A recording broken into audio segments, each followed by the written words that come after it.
Hi hello friends, ಎಲ್ಲರಿಗೂ ನಮಸ್ಕಾರ. ರವಿಚಂದ್ರಿಕಾ ಕಿಚನ್ಗೆ ಸ್ವಾಗತ.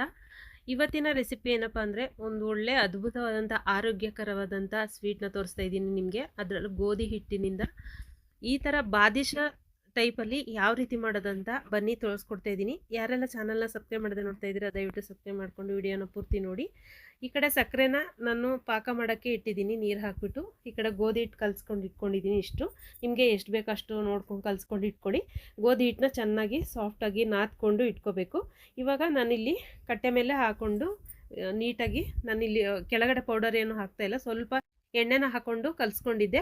ಈಗ ಹಾಕ್ಬಿಟ್ಟು ನೋಡಿ, ಈ ಥರ ಲಟ್ಟಿಸ್ಕೊಳ್ಳೋಣ. ಚಪಾತಿ ನಾವು ಯಾವ ರೀತಿ ಲಟ್ಟಿಸ್ತೀವಿ ಅದೇ ರೀತಿ ಲಟ್ಟಿಸ್ಕೊಂಡ್ಬಿಟ್ಟು ಈ ಥರ ರೋಲ್ ಮಾಡಿ ನಾವು ಸುತ್ಕೋಬೇಕು.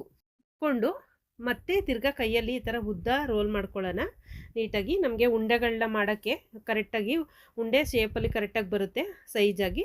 ಅದಕ್ಕೋಸ್ಕರ ಇವಾಗ ಚಾಕ್ನ ತೊಗೊಂಡು ಈ ರೀತಿ ಕಟ್ ಮಾಡ್ಕೊಳ್ಳೋಣ, ಒಂದೇ ಸಮ ಕಟ್ ಮಾಡ್ಕೊಳ್ಳೋಣ.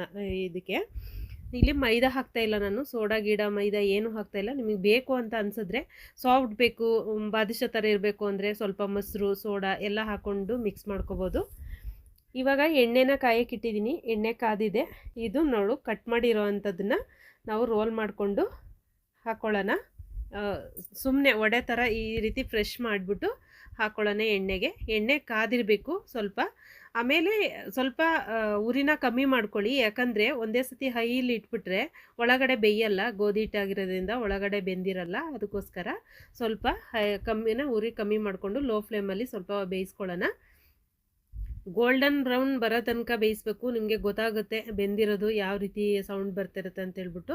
ಆವಾಗ ಗೊತ್ತಾಗುತ್ತೆ ಯಾವ ರೀತಿ ಇದೆ ಅಂತ, ಮೆತ್ತಗಿರುತ್ತಾ ಯಾವ ರೀತಿ ಇರುತ್ತೆ ಅಂತ ಗೊತ್ತಾಗುತ್ತೆ ಬೆಂದಿರೋದು. ಇವಾಗ ಏಲಕ್ಕಿ ಪುಡಿನ ಹಾಕ್ತಾ ಇದ್ದೀನಿ ಸಕ್ಕರೆ ಪಾಕಕ್ಕೆ. ಸ್ವಲ್ಪ ಸಕ್ಕರೆ ಪಾಕ ರೆಡಿ ಆಗ್ತಾ ಇರುತ್ತೆ, ಈ ಕಡೆ ಇದು ರೆಡಿ ಆಗ್ತಾ ಇರುತ್ತೆ.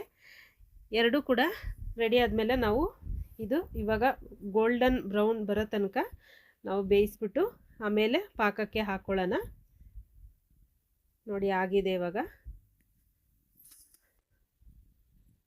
ನೀಟಾಗಿ ಇದು ಪಾಕ ಡೈರೆಕ್ಟ್ ತೆಗೆದ್ಮೇಲೆ ಪಾಕದೊಳಗಡೆ ಹಾಕಿದ ಮೇಲೆ ಒಂದು ಅರ್ಧ ಗಂಟೆ ಹಾಗೆ ಬಿಡಿ, ಅದೆಲ್ಲ ಸ್ವಲ್ಪ ಹೀರ್ಕೊಳ್ಳಿ. ತುಂಬ ಏನು ಹೀರ್ಕೊಳ್ಳಲ್ಲ. ನೋಡಿ ತಿನ್ನೋದಕ್ಕೆ ತುಂಬ ಚೆನ್ನಾಗಿರುತ್ತೆ, ನೋಡೋದಕ್ಕೂ ಅಷ್ಟೇ ಚೆನ್ನಾಗಿ ಕಾಣಿಸ್ತಾ ಇದೆ. ನೋಡಿ ಎಷ್ಟು ಕಲರ್ಫುಲ್ಲಾಗಿ ಕಾಣಿಸ್ತಾ ಇದೆ. ಸ್ವೀಟು ಹೇಗೆ ಮಾಡಿದ್ರೂ ಚೆನ್ನಾಗಿರುತ್ತೆ, ತುಂಬ ಚೆನ್ನಾಗಿರುತ್ತೆ ತಿನ್ನೋದಕ್ಕೂ. ಮಕ್ಕಳು ಕೂಡ ಇಷ್ಟಪಟ್ಟು ತಿಂತಾರೆ, ಹೆಲ್ದಿಯಾಗಿ ಕೂಡ ಇರುತ್ತೆ. ಮೈದಾ ಆಗಲಿ ಮತ್ತು ಸೋಡಾ ಆಗಲಿ ಏನೂ ಕೂಡ ಬಳಸಿಲ್ಲ ನಾನು. ಇದೇ ರೀತಿ ಮನೇಲಿ ಮಕ್ಕಳಿಗೆ ಈಸಿಯಾಗಿ ಸಿಂಪಲ್ಲಾಗಿ ಮಾಡಿಕೊಡಿ, ತಿನ್ಕೊಳ್ಳಿ. Thank you.